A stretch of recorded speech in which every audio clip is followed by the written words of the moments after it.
Akkam jirtu hordoftoota keenya kun Qophii Gombisaa Ogeeyyii. Qophiin Gombisaa Ogeeyyii akkuma maqaa isaatii ogeeyyii garaagarii mari'achiisuudhaan karaa sarara saatalaayit ONN isiniif dhiyeessa. Qophii kan karaa YouTube yookiin Facebookidhaanis argachuu akkuma dandeessan laayik nu gochuu yookiin immoo sheer nu gochuus hin dagatinaa. Keessaan an Salamoon Namarraati.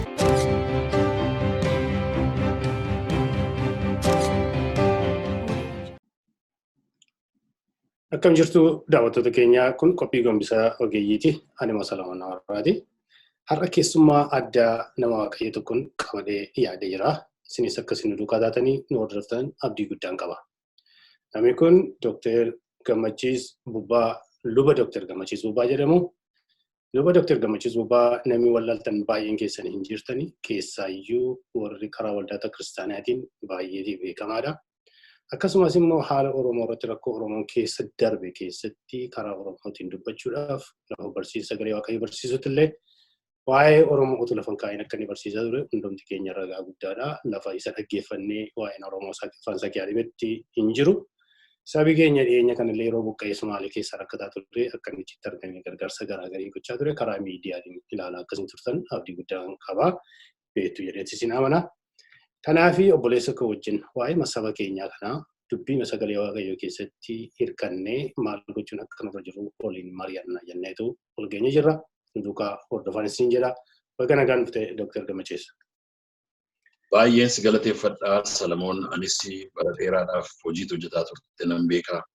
Keessumaa gaazexaa urjii irratti akkasumas immoo erga Kaanaadaa dhuftees immoo waldaa kiristaanaa Kaanaadaa irratti hojii hojjettu nan beeka. Baay'een kabajaa naaf yeroo keetiif galatoomi jechuun barbaada. Tole egaa hedduu galatoomi. Mee otoo gara dubbii keenyatti ilaaltanii mee gabaabsi waaqayyoo dubbii afaan keenya akka eegu yaada garaa keenya akka eeguu fi mee gabaabsi waaqayyoo nu galateeffadhuuti itti seenaa. Waaqayyo Abbaa, Waaqayyo Ilmaa, Waaqayyo Hafuura Qulqulluu yaada namaa isa dubbatus, isa dhaggeeffatus, kan walitti qabee calalee geggeessus jal'inni micciiramuun yakki yaada keenya keessa yoo jiraate nu buqqisi. Yaada qajeelummaa, yaada gaarummaa, yaada ulfina qabeessammoo yaa Waaqayyoo ergaa keenya keessaati nuuf kaa'i. Hojii nuyi hojjennu irratti nu gargaari, nu geggeessi. Galgala kanaa hojii hojjetamuu dhaamsa darbu hundumaa irratti ati irratti ulfaadhu. Maqaa Gooftaa Yesuus Kiristoosiin. Ameen. Ameen. Galatoomi barreessa kiyya. Egaa mee kan irraa jalqabnu mee achirraa jalqabneetu rakkina uummata keenyaa ati nuti warra gurraan dhaga'urra biyya alaa taa'ee gurraan dhaga'urra oduu garaagarii dhagee nu shororkeessu yaada garaa keenyaa kan jeequ sammuu keenya kan jeequ hafuura saba keenyaa kan jeequ wanta baay'ee dhageenya alaan adeenye. Ati biyya turteettaa Finfinnees turteettaa keessaayyuu immoo dhiyeenya kana Taana Pirezidentii naannoo Oromiyaa obbo Shimallisii wajjin gara dhiya Oromiyaa deebitanii kuuwwan qaba. Rakkoon dhiya Oromiyaa jiru Gujii, Booranaa, gara Walloo kana dabalatee ammallee babal'ataa jira. Rakkoo garaagariitu jira. Rakkoo kana ijaan argitee dhuftee hedheetiin amana. Mee maal sabii gara dhiyaa jiru kun maal keessa akkana jiru beeknoo ishee yaada nu jijjiirte sarara kaaneetu itti seenna gara kaanitti. Ulfaadhu Salamoon, waa'een uummata keenya dhiyaa, uummata keenya bahaa, kaabaa, kibbaa, waluma qixxa nu quuqaa, yaaddoodhaaf yaada nu keessa naqaa.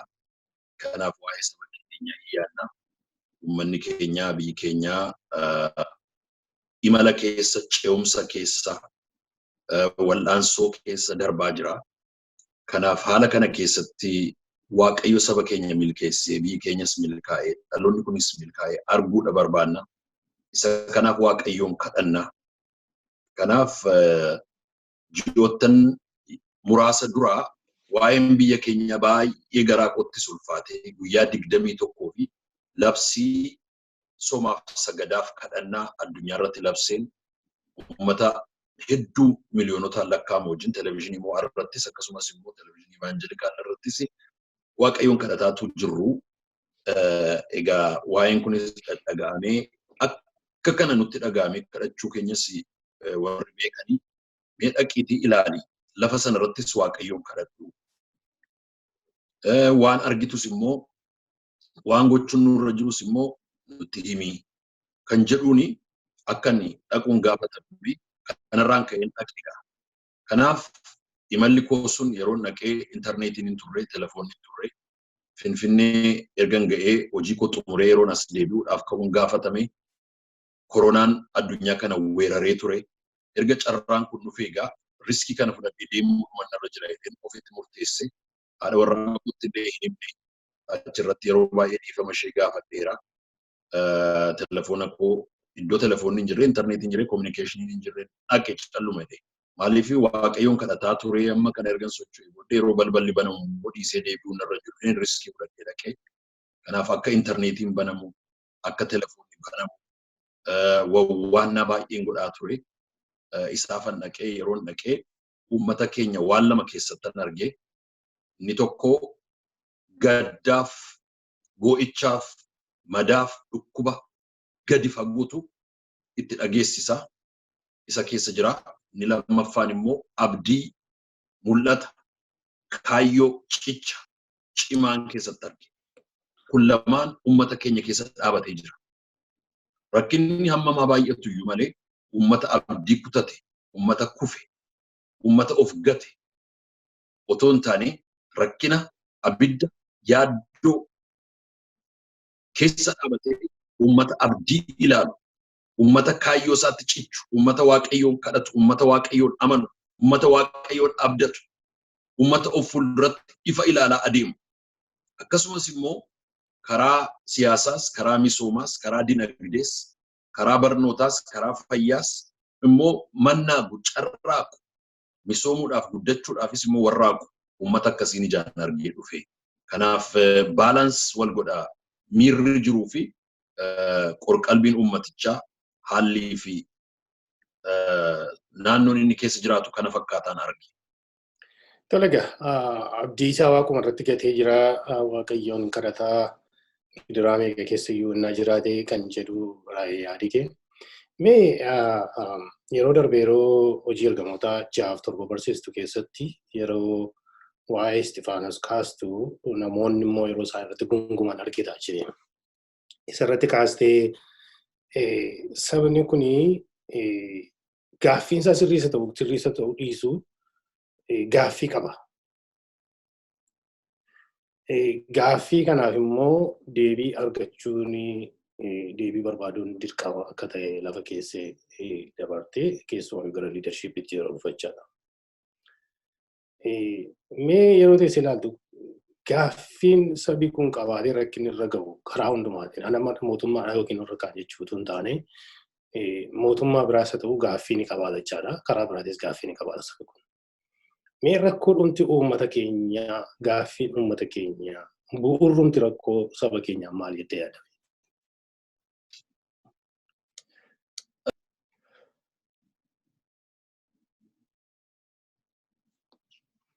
Waa'ee gaaffii waan kaaftee fi hojii ergamootaa boqonnaa 6 irratti waldaa kiristaanaa magaalaa Yerusaalem jirtu keessatti gungummiin ka'e. Rakkinatu ka'e. Rakkinni kun uummattoota adda addaa, uummattoota akkuma nuyi amma sabdaneessa jennu, uummattoota adda addaatu walii wajjiniin jiraata magaalaa sana keessa. Warri kaan biyyoota afaan Giriikii dubbatan irraa dhufanii Hellenist jedhamu. Warri kaan immoo biyyoota afaan Ibraayistii dubbatan irraa dhufanii Hibreek jedhamu. Lamaanuu hiyyeessota, lamaanuu cunqurfamoota mootummaa Roomaa jala jiru. Haala sana keessa utuu jiranii wal dhiibu.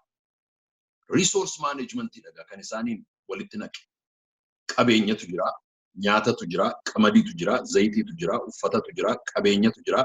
Qabeenya sana kan tamsaasu, kan hiru warra aangoo distributionii sanaa qabu warra Hibruuti. Aangoon isaan harka jira, kanaaf qabeenyi isaan harka jira. Warri afaan Giriikii dubbatan dhufanii immoo achi keessa jiraatan isaan aangoon qaban hiyyumaaf rakkina qaban.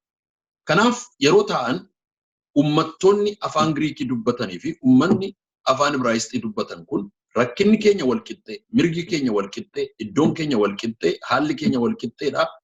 attamittiini warra afaan Ibraayistii dubbatuuf irra caalaa kennitanii warra afaan Giriikii dubbatu maa gadhiibdu maa hiyyoomsitu kan jedhu gungummiin ka'e.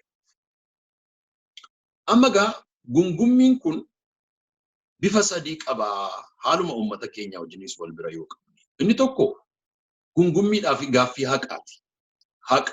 Haqarra dhaabate, sirnarra dhaabate, seenaarra dhaabate, seerarra dhaabate gaaffii gaafata. Gaaffii haqaati. Gaaffii haalamuu hin dandeenye. Gaaffii seenaa, gaaffii ilmaan Oromoo kumaatamootaan itti wareegaman.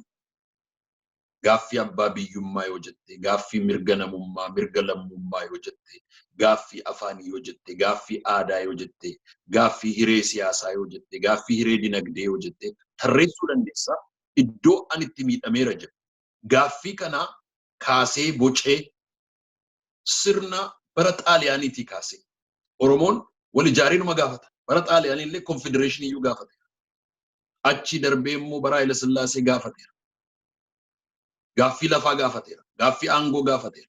Achi dhufee gaaffii afaanii, gaaffii eenyummaa, gaaffii kolonii iyyuu godhee gaafate.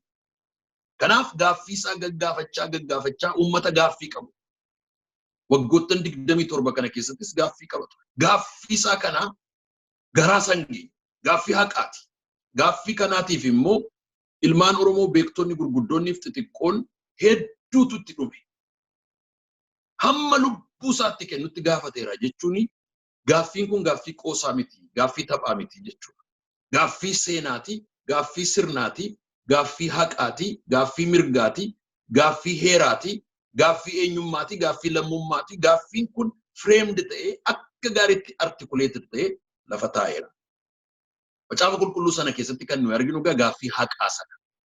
Gaaffiin inni bifi lammaffaa immoo gaaffii haqa fakkaatu garuu haqa hin taane immoo maaliifi amma biyyichi biyya Israa'el, magaalichi magaalaa Yerusaalem. Waldicha keessaa heddumminaan kan jiru warra Yihuudiiti. Isaantu aangoo of harkaa qaba, isaantu qabeenya hiraa, isaantu qabeenya maaneej godhaa yoo jettee sababuma isaan maaneej godhaa jiranii fi cunqursaa jiru jechuun impression, question of impression, impressionii akkasii kenna. Maaliifi aangawoota keessatti yoo of dhabde jarri sun warqeedhuma yoo sii afaniyyuu hin shakkita. Maaliif naa afu? Na bituu barbaadaniitu, na bushuu barbaadaniitu, na saamuu barbaadaniitu, na elmuu barbaadaniitu malee anaaf jedhanii miti kan jettuuni. Kanaaf representation inni jedhamu sana. Representation. Amma warri Ingilizii Ameerikaadhaa fi afaan Ingiliziiti. Kan bulchu adiidha. Mirgi amantii eegamaadha. Mirgi jireenyaa eegamaadha. Garuu gaaffiin keenya maali? Question of representation jedhama. Sababii representationiin hin jirreef nuyi mootummaa keessatti iddoo waan hin qabnee fi gibiran kaffallu. No taxation without representation jedhama. Amma magaalaa Yerusaalem keessatti waldaa sana keessa gaaffiin ka'ee gaaffii representationiti. Warra waldicha bushu, warra qabeenyicha maaneej godhu keessa Yihuudoonni hin jiranidha. Sadaffaan immoo inni jalqabaa gaaffii haqaati, inni lammaffaa gaaffii representationii, gaaffii achi keessaa of dhabuuti. Inni sadaffaan immoo gaaffii ofuma akkasumaanii jeequmsaa fi quuqamaa fi namoonni exaggerate godhanii kaasan jiru. Kun egaa gaaffii siyaasni immoo gaaffii tapha siyaasaatiin qabamee uummata joonjessanii, nama joonjessanii, gaaffii fakkeessanii waan adda addaatiin kan joorsan jiru. Isa kana seechaanii keessaa baasanii ungulaalanii kamtu dhugaadhaa, kamtu haqaa, kamtu fakkeessaadhaa, kamtu gaaffii representationiiti. Inni kun egaa hiree fi shoora hayyotaatii fi hooggantoota siyaasaati. Isa kanan keessatti argaa burjaajiin kun jira. Hooggantoonni egaa isa kana calalanii adda baasuudhaanii, fuulduratti baasuudhaanii, furuudhaaf, hiikuudhaaf yaalii akka isaan godhanan kadhataa ture. Gama kamiin aangawoonni jiran, gama kamiin iyyuu aangawoonni jiran. Gama siyaasa kamiin iyyuu, gama paartii kamiin iyyuu, gama dhaaba kamiin iyyuu warri jiran Oromoodhaafan dhaabadhe kan jedhu hundumtuu walitti dhufee beekuma isaa, ogummaa isaa, muuxannoo isaatiif ungulaalee saba kanaaf fala kan ta'u haa barbaannu. Xumurattaa goonu boo'icha kanatti, gadda kanatti, gungummii kanatti, wareegama kanatti, dhiiga kanatti, madaa kanatti xumura bareedaan itti haa godhamu maaloo walitti kottaati isa kana nuu furaa kan jedhuun appiil godhaa ture isa kana kan ittiin ilaalaa dhiifama nan dheeresse. No, barbaachisaadha malee kan baay'ee irratti dubbachuun barbaachisaadha kanumaaf inni barbaade inni guddaani. Mee gara saba Israa'eliitti ilaallu saba Israa'elii rakkoo har'a Oromoon bara dheeraaf keessa tureef har'a keessa jiru kanaa wajjin sabi Israa'el lafa inni itti seenaa keessatti itti dabarse keessumaa kakuu moofaa keessatti seenaa ta'u haaraa keessatti lafa inni itti dabarseef akkamittiin immoo akka itti jala darbe akka fakkeenyaatti kan kaasuu dandeenya jiru itti yaadda.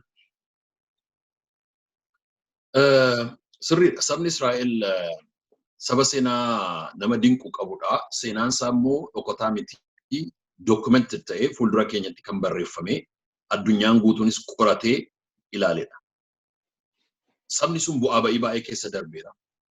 Bittinnaa'uun, gabroomuun, bitamuun, moo'uun, moo'amuun, injifachuun, injifatamuun, walitti qabamuun, bittinnaa'uun maal akka fakkaatu mootummaa ofii qabaachuun, mootummaa alagaa jala jiraachuun, empaayeroota jala jiraachuun, diktaataroota jala jiraachuun maal akka ta'e hamma dhiyeenya kanatti hamma bara 1948tti saba beekudha. 1948tti League of Nations murteesseef yeroo sana. Yeroo sana Itoophiyaan akkuma mootichi Haayile Sillaaseen decline godhe yookiin maal jedhu isaa voting kennu jedhe. Dimsa taaqqiboo isa warri Amaaraa jedhanii afaan Ingilizii isaan irraanfatte. Akkas godhe.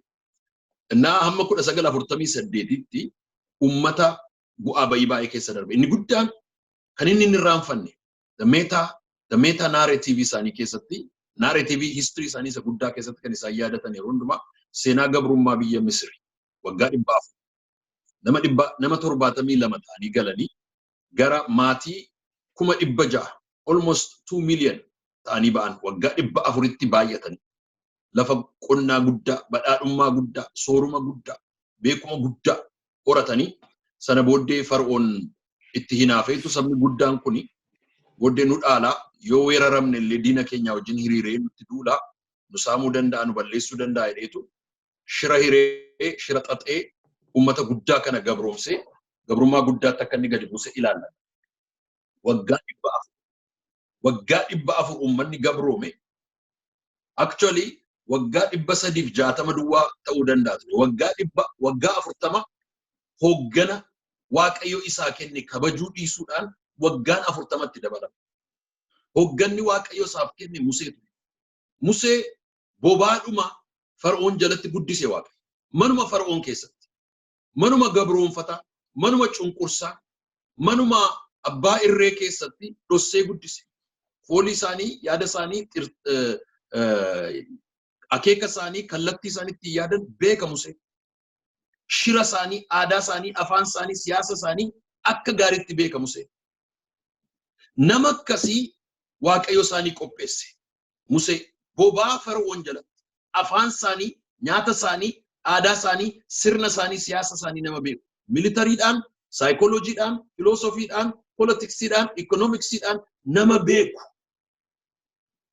Museen gaafachi gadi ba'ee cunqursaa saba isaatii argee aaree namni Misir tokko yeroo inni Israa'eliin tokko tumee caccabsu argeetu eekkamee dha'ee morma micciiree ajjeeseetu cirracha keessa gaafanne owwaalu jarri dhaqanii ati immoo maqaa bilisummaatiin gooftaa nurratti ta'uuf jettaa ittiin jedhanii hooggana waaqayyo bilisummaadhaaf isaanii kenne.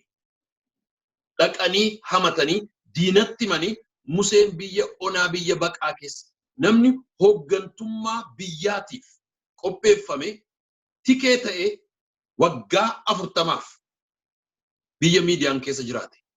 Waggaa 40 kan ofitti dabalee ummaticha. Ummanni gabrummaa keessa bara dheeraa jiraate saayikoolojii gabrummaa waan qabuuf hooggantoota isaa dabarsee gurgura.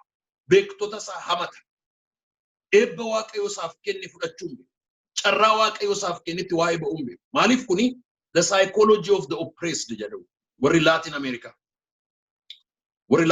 The psychology of the oppressed. The thinking of the oppressed. Akkaataan itti yaadu akka kan.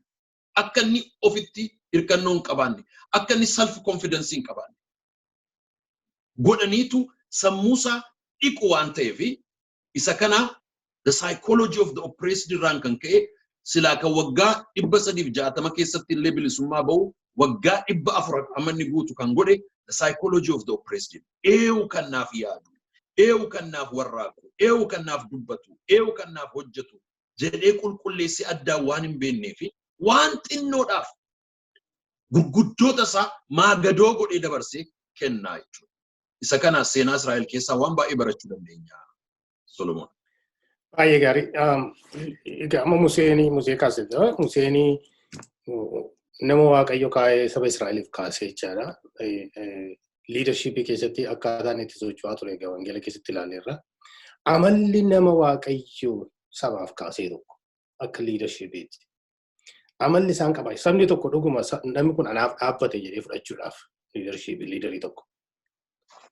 Amala leaderiin sun qabaachuun irra jiraatu maal kan inni rifleksii gochuun irra jiraatu. Leadershipiin akka wangeelaatti leadershipiin waan cimaadha. Ingilta iyyuu kaasteetta. Hojii ergamoota sana keessatti leadershipiin tokko murteessaa akka ta'e boo'icha namaa gaaffii namaa uummataa kana dhaggeeffatee deebisuudhaaf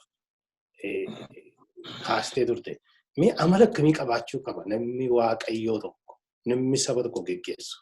Keessaayyuu atammaa yeroo jijjiiramni dhufee obbo Lammaadhaa fi Dr. Abiyyi wajjin surraati kaa'e tokko baay'ee iconic-dha.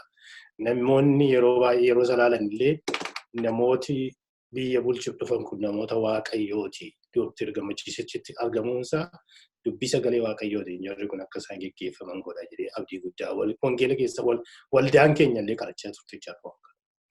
So namni sabi tokko dhuguma kun Waaqayyo biraanaa dhufe nama kana liiderii koo kuni warra amma biyya bulchan isa ta'u warra biyya bulchaa hin jirre warra mormitoota isa ta'u abbaa fedhe yoo ta'u amala akkamii qabaatee duukaa bu'uu qaba jettee yaadame sabi tokko. Gaaffii kanaaf dubbii ijoo sadii dafee lafa kaa'a. Tokkoffaa hoogganaan ummaticha geggeessu complete picture, complete vision isa jedhamu jalqabaa hamma dhumaatti kan qabu. Si'a baay'ee barsiisa hoo keessatti kanan jedhu PD1, PD2 fi middle P isa jennu. PD1 ni point of departure lafa ka'umsaa eessaa kaana nama beeku. PD2 ni point of destination eessatti gallaa eessa geenya kan beeku. Inni gidduu immoo leadership and process. Middle P immoo middle P processidha. Middle P kuni adeemsa hojichaati. Point of departure lafa kaanu, point of destination lafa geenyu, middle P karaaf karoora irra adeemnu. Isheen kun sadan complete picture yoo qabaate ka'aan deemnaa nuun jechuu danda'a. Ka'aan deemnaa. Asii kaane achitti gallaa karaaf karoorri keenya kana. Qixa kanaan immoo adeemna. Yoo nuun jedhee kanaa duukaa bu'uu dandeenya. Leader kan nuyi jennu nama complete picture kana qabu. Namni baay'een lafa ka'umsa keenyaa beeka. Inni nama seenaati malee hoogganaa miti. Namni baay'een lafatti gallu articulate godhee visionary dhan kun malee leaderii miti. Leader inni jennu lafa ka'umsaa keenya Gibsi keessaa nu baase biyya onaa kana keessa nu adeemsise biyya kakuu Waaqayyo nuuf qopheesse keessa kan nu gashu. Waraana isaa waraanee karaa isaa nutti agarsiisee karoora isaa baasee isa adeemu jechuudha. Inni complete picture and complete process management nama danda'udha jechuudha. Kanaaf namoonni baay'een leadership itti kan isaan dhufan mul'ata walakkeessa qabataniitu. Warri kaan seenaa kaleessaa akka gaariitti seenaa isaa sitti himanii si boosisuu danda'u. Bo'aa oolta, si aaraa oolta, dheekkamaa oolta. Kana booddee aareera amma dheekkameera boo'eera waan narra ga'e kana beeka. Amma gaa maal godhuu yoo ittiin jettee ammas boo'i gubadhu aarii godhadhu kaka'isiin jedhu. Eessa dhannu karaa kan baanu hin beekan. Warri kaan immoo gaafa bilisoomnuuf wanti hundumtuu gaafa nuu milkaa'u gaafa hundumaa misoomsannee fixannee adeemnu achi geenyadhanii garaa si maalalchiisu walaloodhaan sirbaan fikshiniidhaan tiyaatiriidhaan diraamaadhaan spiichiidhaan garaa keessi maalalchiisu infatuated taate miira keessa galtee kaataa kana booddee waraana irratti, karaa irratti, beelaan, dhukkubaan karaa irratti mulluu ta'ee dhuma namni baay'ee. Leader jechuun lafa kaanu nama beeku, seenaa sana nama gaarii godhee bisheessu, gaafa isa nutti himu maal nu keessatti uuma? A sense of dissatisfaction. Aarii nu keessatti uuma. Gaabbii, hinaaffaa, jibba, kaka'umsa, dheekkamsa nu keessaa kakaasa. Erga isa kana godhee fixee booddee immoo maal nutti agarsiisa? Vision. Achitti gallaa nuun jedha. Dissatisfaction, vision. Dissatisfaction if visionii kana gidduu maal nuu kaa'a? Processii nuu kaa'a. Yookiin immoo action steps isa jedhu. Amma gaa kana sadan wal duukaa nuu godheera yoo ta'e maal nuu fidaa? Jijjiirama, change. Change formulaan kuni leadership keessatti maalidha jennaa? D plus action step or AS plus V. D plus action plus V. Kun sadan, when it is added, if it is greater than resistance, then you have change. And leadership in isa kanaga. Science mataa isaatiiti. Kun warra kana beekan hoggantoon tuqaasa tokko.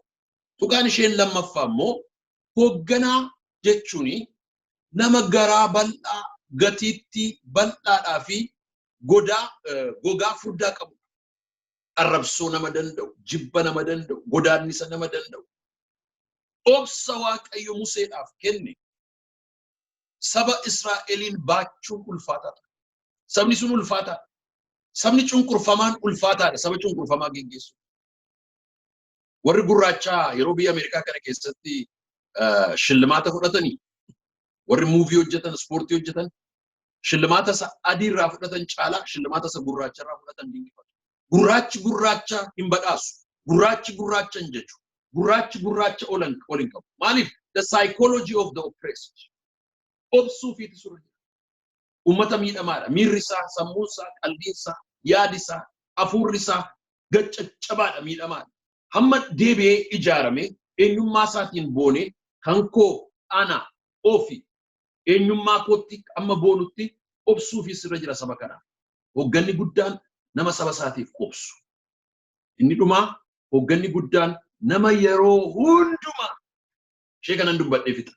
Haala hundumaa keessatti abdii himuuf abdii odeessu. Abdii kutannaa dubbateera taanaan hogganummaa irraa bu'eera jechuudha. Hoggana jechuun yeroo hundumaa abdiin kan itti mul'atu. Moo'ichi kan itti mul'atu. Foolii moo'ichaa kan beeku. Akka farda dirree waraana keessa seene. Fardi gaafa dirree waraana keessa seenu jedhama macaafa fakkeenya. Foolii injifannootu funyaansaa keessa lixee maraacha'edha. Foolii injifannoo. Kanaaf gaarri gaaratti hin fakkaatu, hallayyaan hallayyaatti hin fakkaatu, diinni diinatti hin fakkaatu. Ija tokkoon, mul'ata tokkoon, garaa kutannaa tokkoon gara fuulduraatti adeema. Kan si dhaabu, kan si takaalu, kan si shira si xixatu hammi fedhe yoo jiraate iyyuu cirteen bira darba jettee akka farda dirree waraana keessaa foolii injifannoo fuudhee gulufuutti nama adeemu jechuudha hoggan. Isa jalqabaa complete picture of leadership nama qabu. Inni lammaffaa a great patience. Obsa guddaa nama qabu. Inni dhumaa with single mind. Optimismiidhaan moo'ichaan injifannoodhaaf nama adeemu. Tole baay'ee galatoomi buleessa kiyya. Mee gara macaafa lallabaatiin si fida. Macaafa lallabaa keessa na ilaalte waa'ee Solomoon ilaalla. Keessumaa boqonnaa tokko boqonnaa lama keessa na ilaallu yeroo irra keessa ilaaltu extremely baay'ee waan easy as the concept easy itti salphaa hubachuu dandeessu fakkaata jechichi. Yeroo garuu gadi fageessitee ilaaltu baay'ee hubannaa guddaa waan of keessaa qabudha. Keessumaati waa'ee qilleensaa kaasaa, waa'ee lafaa kaasaa, waa'ee mootummaa kaasaa, waa'ee beekumsa biyya lafaarraatti kaasaa, waa'ee horiin kaasaa, waan inni hin kaasne hin jiru jechuudha. Garuu jedheetu umarratti waan hundumtuu biyya lafaa kanarratti gadi hin qabu jedhu. Kana maaliif hin kaasee nama meeqas walii hiinee inni kaan du'ee inni kaan mana hidhaatti gidiraa meeqa argee inni kaan aanguuf jecha wal arrabsee, inni kaan maallaqaaf jecha fiigee waan meeqatu deema jecha karaa saba keenyaatti isin ilaaltu. Yeroo jecha Solomoon kana ilaaltu immoo extreme deep natti fakkaata. Mee anumaaf nu hangalee natti fakkaata. Mee maal jechuudha jechi Solomoon sun maalirraa ka'eeti kan inni hubannaa isaa kanarra ga'etti yaada?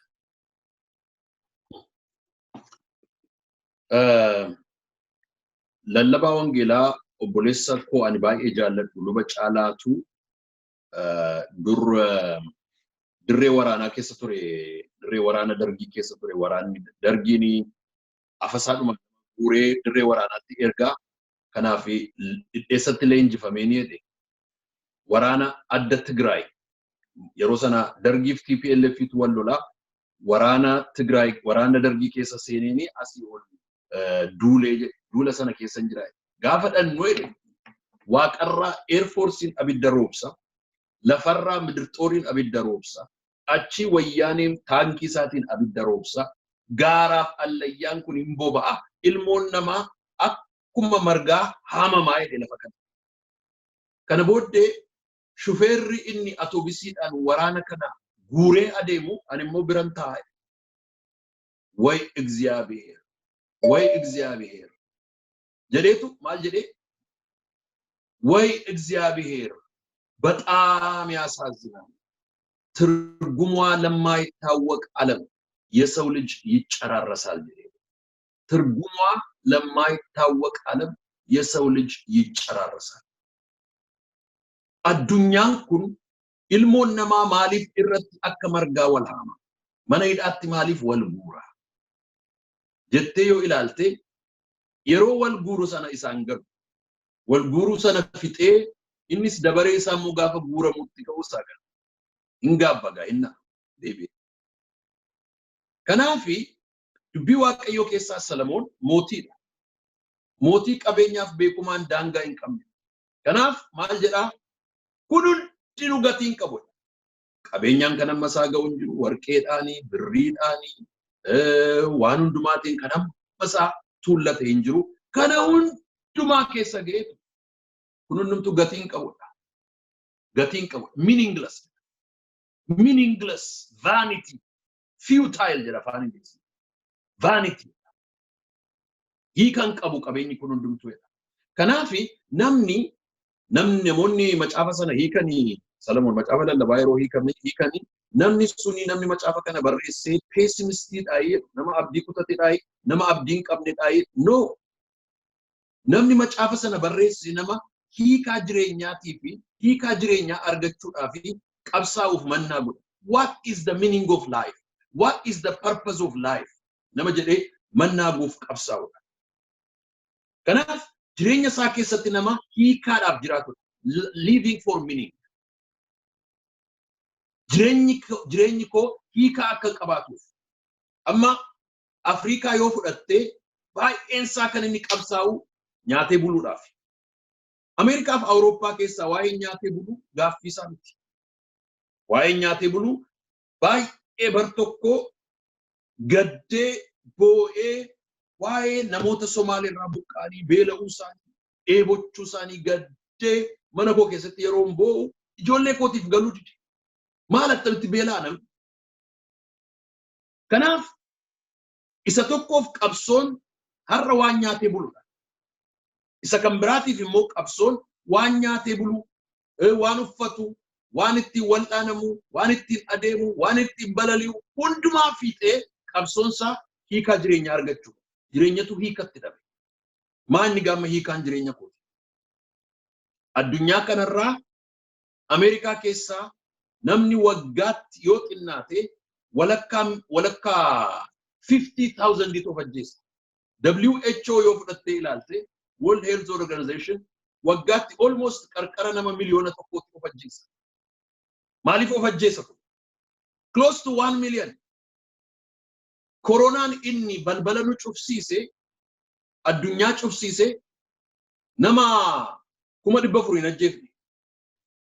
Namni garuu koronaa malee, HIV malee, fannisee, dhukaasee, summeessee kan of ajjeesu yoo xiqqaate waggaatti from 800 to 900,000 people. WHO irraa dhaqee namni qorachuu danda'a. Addiction, suicide irraa. In the United States, biyya duroome keessa kan jettu keessa almost 50,000 people kuma shantama ol of ajjeesa. Why? Meaning of life. Meaning of life. Argineerra gurguddoonni salphachuu isaanii warri mana ciisichaa isaanii sireen isaaniitiif maankiyaan isaanii warqee nyaatan Saddam Hussein faa warra akka Gaddafiin faa waan isaan ta'an argite. Addunyaan maal akka isheen taate ija keenya fuulduratti dafnee irraanfanna malee argineerra. Yaadhuma namaa yaa adeemsa namaa isa kana ga'a. Kanaaf bara jireenya kootii kan inni Salamoonitti wal'aansoo wal qabu macaafa lallabaa sana boqonnaa 12 irratti dhuma isaa dhattee yoo dubbiftee furtuu hiika jireenyaa barbaaddachuun gaariidha. Eewutu ishee argataa. Furtuu hiika jireenyaa, the meaning of life. Salamoon maaliif jiraata? Gammachiis maaliif jiraata? Ani maaliifan jiraadhaa jennee yoo jiraanne an dhuma jireenya kootiitti kanan jiraachuu barbaadu waaqa kootiif jiraadhee ollaa kootiif jiraadhee darbuudhaaf barbaadu. Kanaaf ana abjuun koo har'as boris ka'ee bulee mana barumsaa ijaaruu wangeela lallabuu ijoollee xixiqqoo gargaaruu irratti bobba'ee jira. Isa kanan hojjechuu jaalladha. Maaliif the meaning of my life maal gochuun barbaada? Waaqa koos tajaajilee ijoollee carraan qabneef immoo carraa kennee meaning of my life at least fuuldura waaqayyootis fuuldura namaattis anaafis satisfaction naaf kenna. That translates the meaning of my existence. Kanan godhu taanaan I'm just occupying space and consuming product on the planet. Other than I don't have a meaning of life. Isa kana gaanni Salamoon dubbatu. Baay'ee galatoomii. Amma waan ati keessaa nu hubachiise tokko jireenya waliin jiraachuun kollektiiviidha malee individualizimii miti. Dubbii sagalee waaqayyoo keessatti. Amma yeroo haasa'amu an ofii kootiif jiraadhee jennaan namoota irra siyaasa keessa jiraatanis siyaasi biyya keenya siyaasa dhuunfaa ta'uu qaba. Mirga dhuunfaa qofa ta'uu qaba. Malee kollektiiviin nun gashu kan jechuu barbaadantu jiru jechaadha. Sabni Oromoo yeroo inni rakkatee jiraatutti immoo yeroo inni rakkina gidaawaa keessa jirutti waa'ee saba kootiin nan gashu jechuun karaa tokko baay'ee rakkisaadha. Wangeela keessatti garuu wanti individualized ta'e yookiin immoo wanti fookasiinsa akkuma filoosofii individualizimii kan qabate waan jiru anaannatti hin fakkaatu yoo dogoggoreen sirreessuu dandeessa. Waa'ee ol gargaaruu, waa'ee namaaf jiraachuu isa kana miti reetni Yesuus Kiristoos ani gaafan rakkadhe hin gargaarre inni jedhu. Kuni amma gaa haasaa koo kanarraa maalitti hin ce'uuf jedha waldaan kiristiyaanaa jechaadha. Yeroo sabi waaqayyoo akka kana rakkatu musliima ta'u kiristiyaana ta'u doesn't really matter. Wangeela keessatti Yesuus Kiristoos hoolatti koo ishee baddeen barbaacha dhaqeedha utuu warri kaan jiranii kan inni jedhu. Warra kiristaanaa taaneen iyyuu jechuudha jechuun malachaadha kan inni barbaadee fidu. Dhalli namaa waaqayyo hundumtuu itti amanuu hadhiisuu waan waaqayyoo uumameedha. Waldaan kiristiyaanaa akkamittiin haala rakkina kana keessa saba keenya keessa bira dhaabbachuu dandeessine?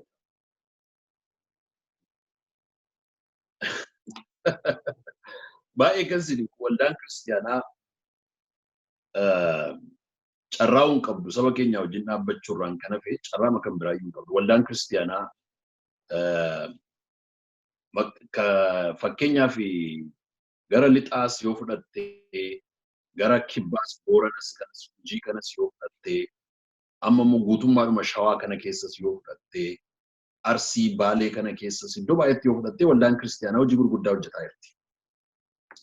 Lixa keessattis yoo fudhattee seenaa gurguddaatu jira. Kibba keessa amma booranaaf gujii amma gujii akka jirutti almost waldaa kiristiyaanaati amantoota namoota waaqayyooti ijoollee waaqayyooti. Akkuma kana immoo addunyaadhuma kana keessa bal'ataa jira. Shawaa kana keessa bal'atee nama Swiidinii tokko wajjiniin Profeesar Agne Norlander kan jedhamu wajjin riisarchii hojjechuu deemnee turre.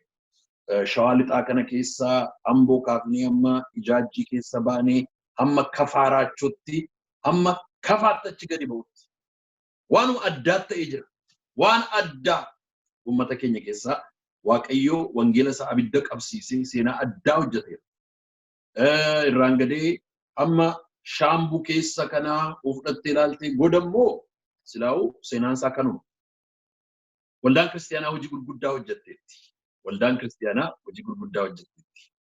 Bara urjii keessaa hojjetaa turte artikiliin hin irraanfanne tokko nama tokko yeroo isaan du'an akkaataa isin itti baaftantu hin irraanfadhu. Obbo Taaddasa Qanaa kan jedhaman hin yaadatta ta'ee hin beeku. Taaddasa Qanaa hin yaadattaa Obbo Salamoon. Na yaadadha yaa. Naayiroobitti du'anii. Namni kuni Obbo Taaddasa Qanaa kuni abbaa koo wajjin mana hidhaa turanii.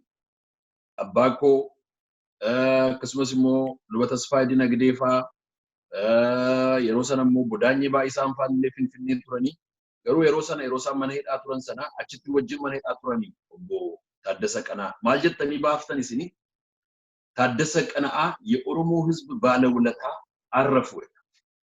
የኦሮሞ ህዝብ ባለውለታ አረፉ። ኡርጂ ጋዜጣ ዋቀው ሲናይኩ ኢኒራንፈ ዱጉማ አከከን አርጊቲ ጅራቹን አከከን ባለውለታ የሮ ኦሮሞ ሄዱን ሞቱማ ጨውምሳ ኬሳ ኢበሜ ኬሱማ የሮ hooggantoonni adda bilisummaa Oromoo mootummaa ce'umsaa keessaa dhiibamee dargaggoonni baay'ee mana hidhaatti guuramanii namni bittinnaa'ee maatiin jireenya isaa babbade sana Naayiroobiitti isaan Lutheran World Federation keessaa hojjetu nama baay'ee kan keessumsiise isaan hooggantoota baay'ee kan keessumsiise Naayiroobiitti isaan.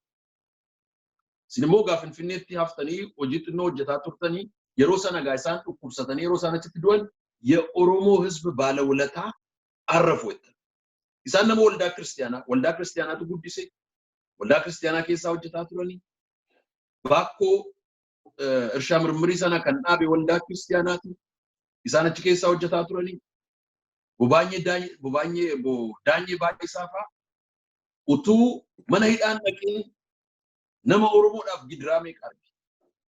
Development Directory turan. Achi mana hidhaadhaa erga ba'anii booddee immoo Western Synod keessatti hamma du'anitti. Luba guddinaa tumsaa, kan baaroo tumsaa, kan eenyu lakkoofneen fidnu, kan obbo Isaayyaas fa'aa. Lakkoofneen fidnu, kan luboota keenyaa luboota gurguddaa, hooggantoota gurguddaa saba isaaniitiif, kan qees Dafaa Jamoo, kan qees Maammoo Corqaa, kan luba Kumsaa Boroo, Gidaadaa Soolan, Onismoos Nasii. Meeqaan isaanii lakkoofnee siif fixuu dandeenya. Abboota naannoo sana. Asteer Gannoo, Naasisee Silban seenaan isaanii gurguddaa. Lafti sun namoota seena qabeeyyiidhaan kan guute. Kun hundumtuu bu'aa waldaa kiristaanaati. Sabummaa, eenyummaanii fi amantiin gargar miti isaanii. Dhugaa dubbatu, afaan Oromoo dubbatu, aadaa Oromootiin waaqeffatu, faarfannaa afaan Oromootiin faarfatu, nuyi Oromoodhaa kan jedhu macaafni qulqulluu akka kanatti isaan barsiise. Kanaaf har'asii waldaan kiristaanaa radical individualism. Buddeena nyaadheen jiraadhaa namarraa adda ba'ee kophaa ba'een jiraadhaa yoo jette mirga keetii filannaa keetii garuu inni jireenya miti. Isa akkasii Waaqayyo abaareera. Macaafa qulqulluu yoo fudhattee ilaaltee macaafa qulqulluu hojii ergamootaa boqonnaa 5 keessatti Anaaniyaaf Saphiiraan kan isaan du'aan rukute Waaqayyo. Kan isaan du'aan rukutaman it is because of radical individualism. Isa Waaqayyoof nan kenna jedhanii for the collective good, for the common good. Isa adda baasan sana dhoffatan for individualism. Uffatatti bitachuudhaaf, buddeenatti bitachuudhaaf, manatti ijaarrachuudhaaf, waan adda addaa gochuudhaaf dhoffatan. Isa kana Waaqayyo ifate. Isa kana ifate Waaqayyo. Du'aan ifate, dhayichaan ifate. Har'as kanan dubbachuu barbaadu. Namoonni individually kophaa koon jiraadhaa. Ofuma kootiif, ijoolleedhuma kootiif duwwaan jiraadhaa jedhanii jiraatan dhimmi saba koo, dhimmi biyya koo, dhimmi dhaloota koo, dhimmi afaan koo, dhimmi aadaa koo, dhimmi amantaa koo, dhimmi waldaa koo nan gashu ani kophaadhuma koon adda baafadhee jiraadha. Radical individualismiidhaan jiraadha. Waan jiran itti fakkaata malee du'aniiru. True life namni dhugaadhaan jiru obboleessa isaatii fi ollaa isaatii fi waaqa isaatiif jiraata. Kanuma jechuu barbaada. Baay'ee galatoomi. Haasaa illee sitti hin baay'isu amma gaaffii tokko killama yoo baay'ate kan inni gaafadhu. Kan biraani ofuma koo muuxannoo mataa koorraa kaaseen. Dur yotooni gara kiristaanummaatti hin dhufini gara dubbii sagalee waaqayyootti deebi'uun nama sabaaf hin dubbanne godhanii kan lafa kaa'an jiru jechuudha. Waldoonni kiristaanaa sabaaf hin dubbatan jedhanii namoonni amanan jiru. Kun immoo kan uume warruma amantootarraa kan dhufedha. Maaliif akkuma amma dubbatte gaaffii sabaa keessatti qooda fudhachuu jibbuudhaa fi warra keessatti fudhatan immoo akkuma hafuura hamaatti ilaaluu sadarkaa geetu jira jechuudha. Garuu isa booddee yeroo manaa jiruunanii wangeela dubbisee ofuma kootiin hubadhe. Wanta inni hubadhe keessaa personaalii hunda gurgurana sirreessuu dandeessaa. Old Testimony keessatti kakuma fa'aa keessatti sirnaa ilaaltee namoonni waaqayyo wajjin hojjetu bal'inaanii warra saba isaanii dhaabatanii hojjetu. Musee irraas kaastee, Abrahaam irraas kaastee, Yaaqoob irraas haa ta'uu, Nehemiyaa fa'aas haa ta'uu, Yoosefiinis haa ta'uu, namoota kana wajjin waaqayyo ofii isaatiin kan inni hojjetu jechuudha. Namoota warra dubbiin yooma kanallee akka tasaan waldaa kiristaanaa naqee waldaa kiristaanaa gaa Torontoon naqanii ana Hamilton kan hin jiraadhu gara sa'aatii tokkoof walakkaan ofeera asuma achi akka qofa. Nama ta'eetu natti dhufeetu qabsoon akkamii jedheetu na gaafate jechaadha. Isuma miidiyaa irratti godhu malee qawwee baadhee laga hin jiru. I said, what does supposed to mean? Maal jechuudha? Amantiidhaa fi waa'ee sabaa dubbachuu gargar baasanii kan ilaalantu jira jechaadha. Akka cubbuutti kan ilaalan jechaadha. Ani garuu nama nuu sanatti karaa koo. Ati mee akkamitti ilaalta kana namoota amantoota kiristaanaa kan akka sanatti fudhannee jiru. Warra akkasitti fudhataniini namni amantii kiristaanaa hordofu dhimma sabaa dubbachuu hin qabu kan jedhanii yaadan jiru. Wangeelaa fi amantii sabaa sana anatu dogoggoremu isaantu dogoggoremu akkamitti ilaalame? Waaqayyo gooftaan si haa eebbisu. Egaa akka ani fudhadhutti uummata ofiitiif yaaduun quuqamuun uummata ofiitiif gumaachuu yaaduun kallattii baay'eedhaan hojjetama. Kanaaf kallattiin ittiin uummata kootiif gumaachuu isa kamii jettee yoo yaaddee kallattii sana irratti bobbaate inni mataansaa gumaacha guddaadha. Qabsoo, wal'aansoo, warraaqsa, mannaaguu, carraaquu, warraaquu kun hundumtuu uummata kootiifan waa contribute godhaa jedhee namni yaadu maal contribute godha? Maal contribute? Maalan contribute godha? Maali kan koo? Hireen kan koo maa inni uummata koo achi butuudha? Oromoon miliyoona 50tu jira yoo ta'e Oromoon miliyoonni 50 iyyuu waraana ta'uu hin danda'u. Miliyoonni 50 dooktarii ta'uu hin danda'u. Miliyoonni 50 paarlaamaa galuu hin danda'u. Miliyoonni 50 paarlaamaa pirezidantii ta'uu hin danda'u. Warri rakkina warra Somaaliyaa kanaa hiikamuu dadhabee warri Somaalee rakkinni isaaniis hin hiikamu, biyyi isaaniis hin ijaaramu, waraannis irraan dhumu, waggaa 30-40 ta'uuf jedhaa biyya diigame. Maali kan keessan kun yoomuma biyya ijaarrattu yoom deebitanii araara taatanii yoom biyya ijaarrattu jennaan waan danda'amu natti hin fakkaatu naan jedhee namni biyya Somaaliyaa beekaa tokko maaliif jennaan bara sana miliyoona 7 populationiin keenya populationiin Somaaliyaa miliyoona 7dha. Miliyooniin 7 pirezidantii ta'uu barbaada. Kanaaf akkatti hiiktuun qabdu. Kanaaf nusi beekaanis, waldhaalaanis, guddaanis, faarfataanis, lallabaanis, naggaadeenis hundinuu beekaa siyaasaa ta'uu hin danda'u. Dirreef hiree siyaasaa warra isa beekaniif. Dirreef hiree waraanaa warra isa beekaniif. Dirreef hiree humanitarianii warra isa beekaniif. Dirreef hiree warra qonnaa beekanii, nagada beekanii, fayyaa beekanii, barnoota beekanii, ogummaa joornaalizimii beekanii, aartii beekanii, ogbarruu beekanii hundumtuu kallattiitti bobba'etti hojjete biyya keenya tarkaanfii tokko achi butuu dandeenya. Warri kaan politicians warra nu ittiin jennu politikaa dubbataa oolu.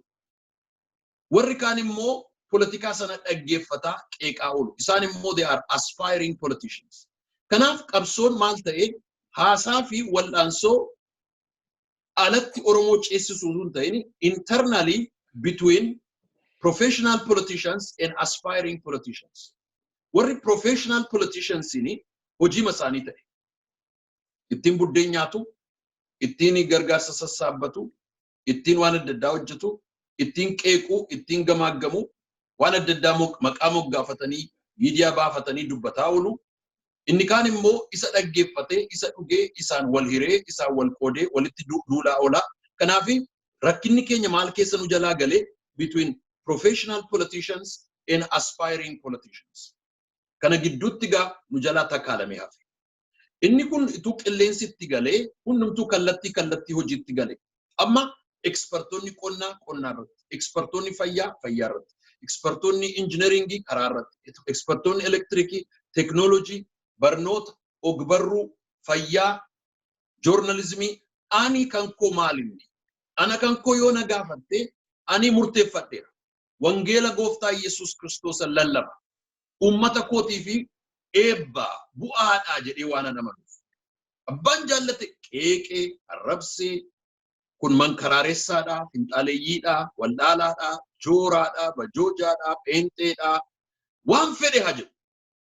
An kanan murteeffadhee jiru, an ummata kootiif kanan gumaachuu, wangeela abdii, wangeela injifannoo, wangeela hooggantummaa, wangeela kallattii, wangeela barnootaa, wangeela misoomaa, wangeela jireenya barabaraa, isa kanan ummata kootiif gumaacha. Kan koo kana. Gaaffiin inni jiru garuu, kan keemmoo maalii Solomoon? Kan keemmoo maalii Tolosa? Kan keemmoo maalii Toltu? Kan keemmoo maalii Caala? Kan keemmoo maalii Caala? Kanaafi hundumtuu ummata isaatii fi waan qabu yoo gumaache galaana taanii gara fuulduraatti. Galaana taanii gara fuulduraatti adeemu. Ikonomistoonni bibishaatoon keenya meerre. Agricultural expertoonni keenya meerre. Environmentalistoonni keenya meerre. Political expertoonni keenya, military strategistoonni keenya, diplomatic strategistoonni keenya meerre. Wal ijaaree ummata keenya achi ceesisuudhaaf. Ijoollee xixinnoo barsiisee achi ceesisuudhaaf. Amma afaan Oromoo ijoollee koo barsiisuudhaaf wallaansoo guddaan qaban Ameerikaa keessatti. Risoorsii gurguddaan teknooloojiidhaan meerre. Warri afaan beekan yoom qopheessanii nuu tuulan. Afaan Ingiliziin barsiisa yoo jette sakandii tokko, kilikii tokko yoo Googlein tuqxe miliyoona 3-4 gadi sii dhangala'a. Meerre kan Oromoo. Kun qabsoo miti. Sportiidhaan qabsoo miti, fayyaadhaan qabsoo miti, barnootaan qabsoo miti, afaaniin qabsoo miti. Kanaaf qabsoon isa calluma jedhanii ta'anii as a professional expert aadaa nuti ta'e, aadaa gadhee, suusii gadhee, addictionii gadhee nuti ta'e, haasaan politikaa. Kanaaf isa kana keessaa baanee akkamittiin biyya keenya ceessifnaa. Warra hiree sana qaban immoo akkamittiin dhaggeeffanneetu deeggarraa. We have to give them a room, a space to think. Artistoota saangooni politishaanota keenyaani artistoota so that har'as galgalaaf ganama gadi ba'anii akka isaan act nu fuulduratti godhaniif. We have to give them a room itti yaaduudhaaf, itti akeekuudhaaf, itti karoorsuudhaaf, itti mari'achuudhaaf, shakkiidhaan, oduudhaan, ololaan akka isaan wal hin geenye, akka isaan hin tasgabboofne, akka dubbiin keenya hin ititne, akka dubbiin keenya hin bishaanne.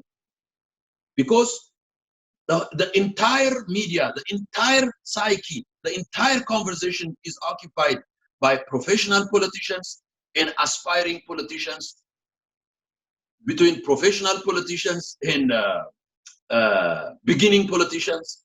Akka kana ta'e ba. Kanaan nu jalaa babbadee qabsoo jechuun kallattii hundumaatiin uummata ofiitiif gumaachuudhaan jedha obbo Solomoon. Naa ulfaadhu gaaffii gaarii na gaggaafatte. Yaa tole gaa galatoomii obboleessa kiyyaa mee waa'ee siyaasaallee kaasite achumaan nu guduun fida. Saba kana akkamitti walitti funaanuu danda'a? Maali rooliin abbootii amantii? Maali rooliin warra siyaasaa, hooggansaa? Akkamittiin iddoo tokko walitti qabamuu dandeenya? Keessaayyuu warri amantii maal gochuu qabu? Nagaa Oromoodhaaf fiduudhaaf itti jedhame. Qooda akkamitti keetti fudhachuu qabu siyaasa kana keessatti?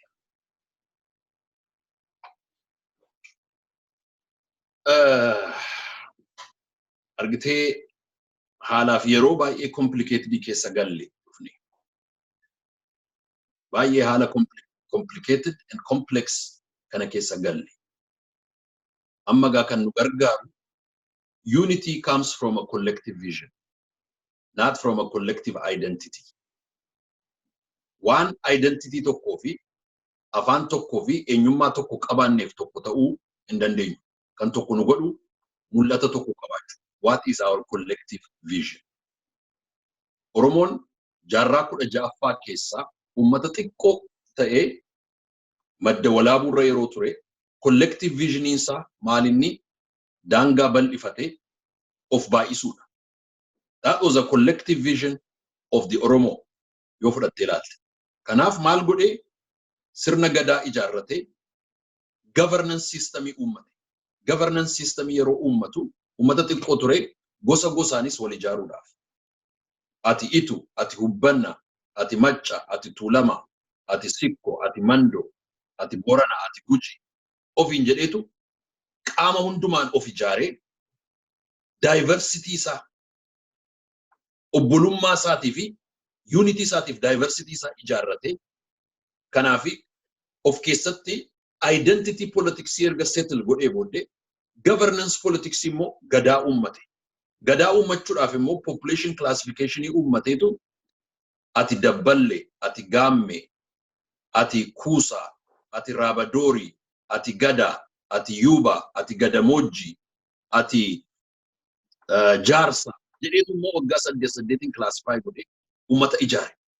Trainingidhaaf, educationiidhaaf, militaryidhaaf, familyidhaaf iddoo kenne. Seera baafate.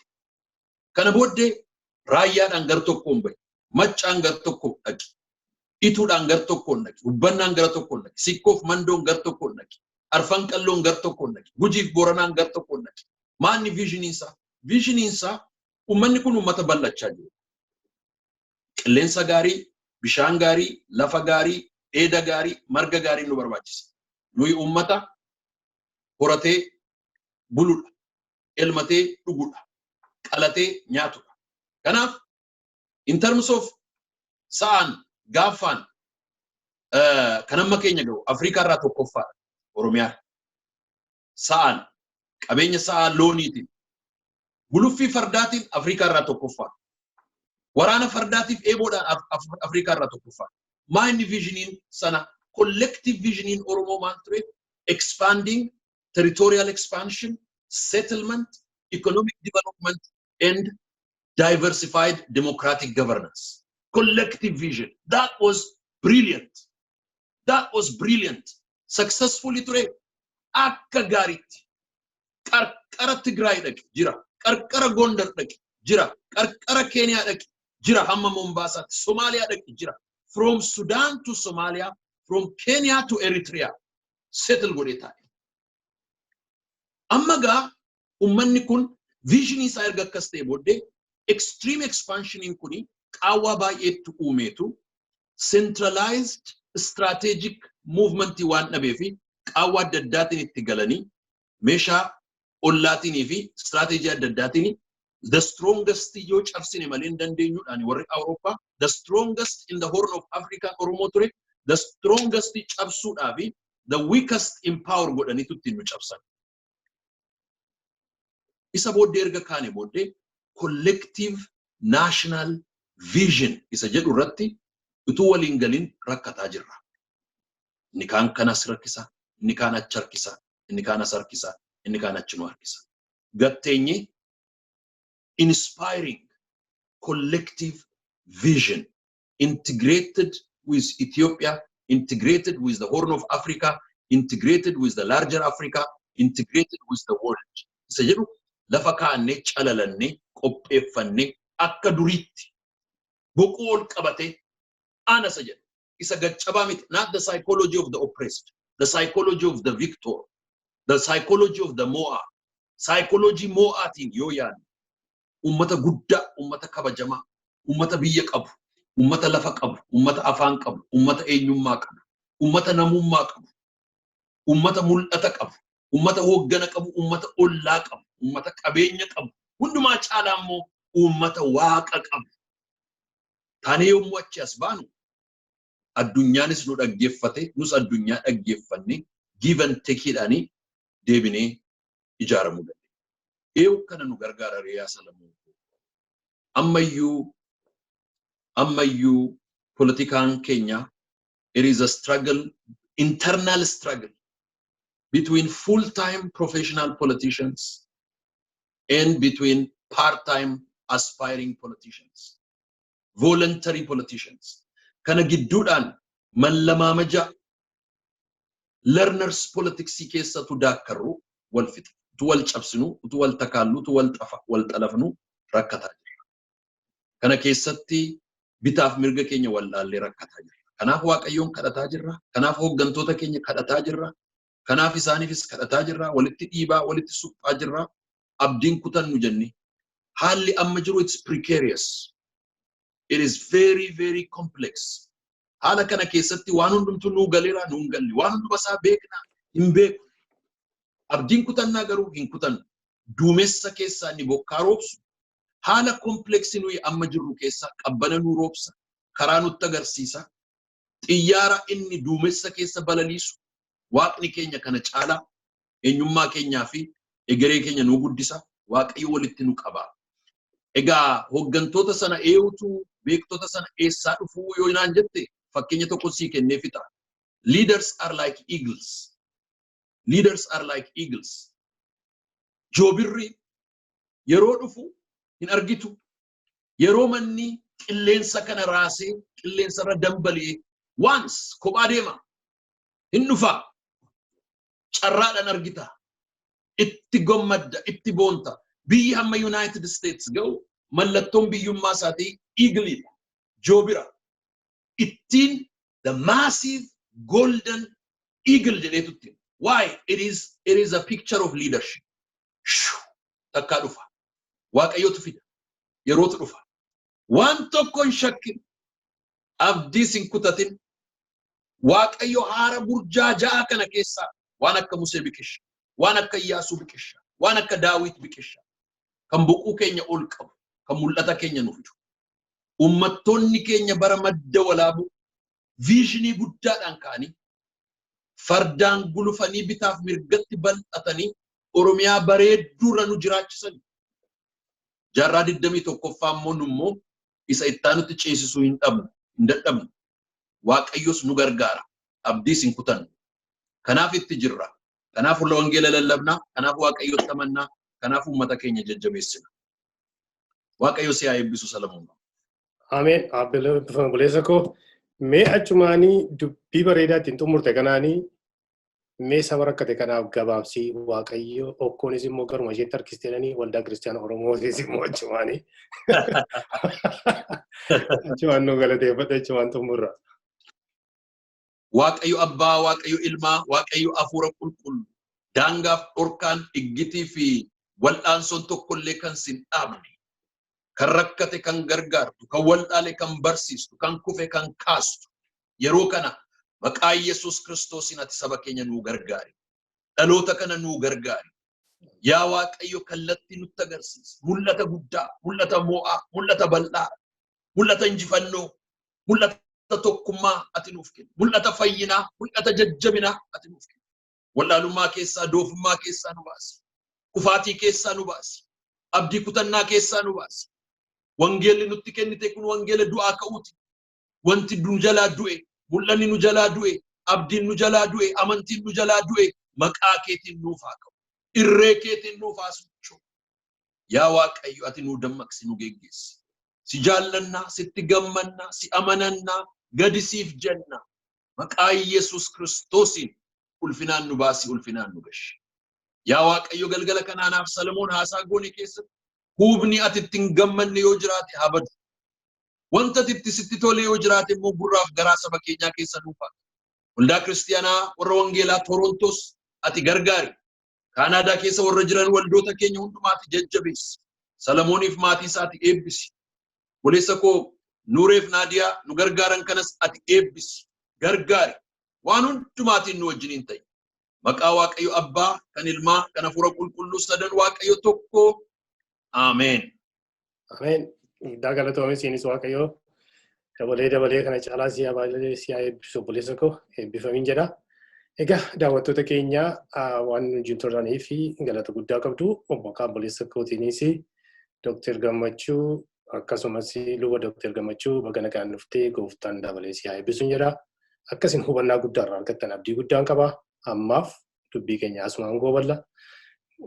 Nagaa waaqayyoon bulaa isiniin jedha. Salaamuu alaikum.